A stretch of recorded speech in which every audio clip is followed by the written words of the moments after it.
saying how many of us are inspired to become Cuban sonera, right? Sonera. Okay. All right, great.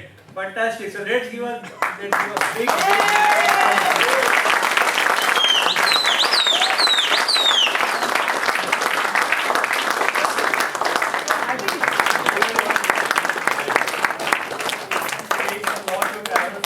Let me quickly introduce Arunaraje Patil. She's a critically acclaimed writer, editor, director and producer. Graduated from the Film Institute of India with a gold medal. She was the first girl technician in the Indian film industry many years back. Winner of 6 national awards for her documentaries. She has a New Paradigm, Malika Sarabhai, Behind the Glass Wall and many state awards. And she's been making advertising films, documentaries and name it. And features of course. And she's made features like Shak, Gehrai, Sitam, Rihai, Patita Pawan, Patita Pavani, Kedona and Tum. And she's also edited films like Vamsha Vruksha, Faniyama, Gid and Masoom. Latest film, FIREBRAND, has been produced by Priyanka Chopra and that's on Netflix.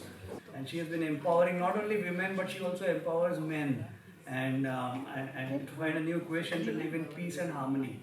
So let's please welcome now Arunaraje ma'am. I would say that, the primary relationship of Indian classical music is with meditation. The primary relationship of Western classical music is with feeling. And I'd say that the primary relationship of Cuban music seems to be with dancing. What would you say to that? Dancing is definitely integral to everything in Cuba, and it's one of my passions as well. It's one of the reasons I was attracted to this music. There's so much grace in there, every muscle, bone, joint, the rhythm is beautiful, it's wonderful. I couldn't sit still over here. Excellent. So I think that's why we all have come here really, for Craig and because we love Cuba too and Cuban music. It gets into your system if you really like that kind of music. But I love Cuban music now. Okay, good. That's good for you. Craig, one more fun, right? Yeah. Yes. So I want to first of all acknowledge you, Craig, for this very scintillating, enjoyable evening we've had watching this film, because it's so important. We talk of culture and tradition, and so many influences happen. And what's every country, you see, because of this modernization or whatever, development is fine, modernization is fine, but sometimes we lose something very, very important and people like to hang on to it, especially when it comes to arts and picture, and that's what is very much apparent in the film. And that was nice because, especially with music, you see losing a lot of music, dance and so much of the stuff. So I just want to acknowledge you for this. And I'm very curious, how did you actually think of making a film?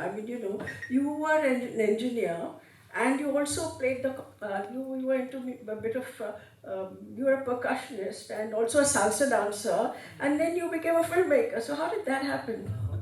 Yes, well, I think earlier in my life I first went to Brazil in my 20s, and that was the eye-opening to discover another culture, another way of life, and my introduction to music and playing drums. So, all my life I was involved in that, but still a professional, so not a professional musician. And, after working as an engineer, various things happened. I was working as an engineering manager for most of my life, and also I was into research and development. A point came in my life where it didn't work out for me in that field. My company changed directions and I had a breakdown in my relationship, and so I decided, what's the point of, I don't think we've evolved for this corporate life. I wanted to travel and enjoy my passion. So I did, and my course leader said, well, if there's nothing stopping you in your future, what would you do? I said, I'll go make my film in Cuba. She said, great, by when? And I said, well, by the end of the course. So that was it. I sort of had to book my ticket and get over there. Yeah, and that's what Ashish was referring to, part of declaration. You said, we say we'll do it, and you can actually do it. Yeah, I said, it was like very confronting. Oh, gee, I better get the ticket. And then I I obviously had some curiosity about filmmaking over my life, but never studied it. I did a 1-week summer school about 30 years ago at Melbourne.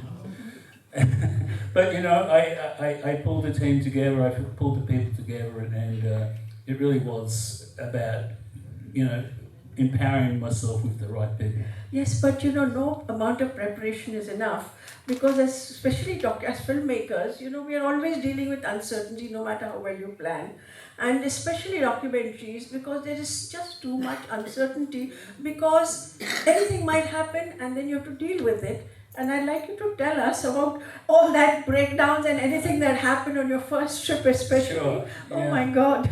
Yeah, well, so I went off in 2016 to Cuba, and I took Max and my mate Panga, who is in the film. He's a Cuban percussionist, and off we went. And I had a couple of contacts over in Cuba, and I hope for the best. And I do believe in jumping in naively and learning as you go. It was like, okay, here we go. So anyway, I got there in November 2016 and brought these guys. We were going to be there for 18 days and travel the island, and I was going to make it like a tourist sort of video.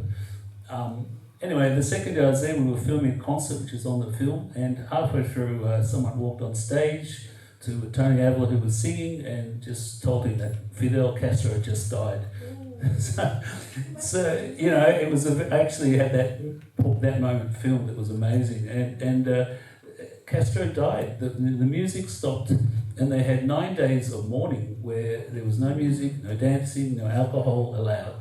And here I was for half my time in Havana. So that was the first breakdown, and there was no point travelling the island. There was nothing to film. But what did happen is that we could go into people's homes, and they weren't working, and they were just so generous. And we went to these amazing musicians' home, Grammy Award winners, Buena Vista Social Club people, and they were just so generous. And I was blown away, like, wow, this is just wild. I was meeting the best in Cuba.